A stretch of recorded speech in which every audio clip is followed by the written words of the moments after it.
చేయాలనేటటువంటిది ప్రధానంగా కార్మిక వర్గం ఇప్పటి వరకు వర్గ పోరాటాలే చేస్తుంది. ఆర్థికపరమైన అంశాలపైన, వాళ్ళ సమస్యలపైన, ఉద్యోగుల వేతనాలపైన, పిఆర్సీలపైన, ఇట్లాంటిపైనే కార్మిక వర్గం ఇప్పటి వరకు పోరాటాలు చేస్తుంది.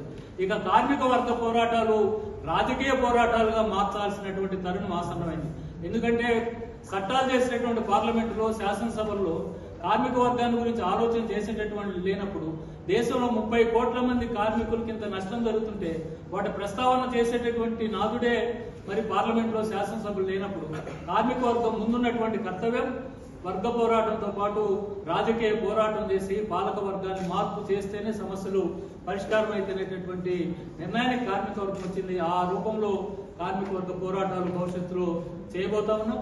అందువల్ల ఈ మహాసభలు మా ఏప్రిల్లో మా రాష్ట్ర మహాసభలు అయిపోతే ఆఖరిగా భారతదేశంలో ఉన్న 29 రాష్ట్రాల మహాసభలన్నింటినీ కూడా పూర్తి చేసుకొని నవంబర్ 22, 23, 24, 25 తేదీల్లో కర్ణాటక రాష్ట్రం బెంగళూరులో మా జాతీయ మహాసభలు కూడా నిర్ణయించారు.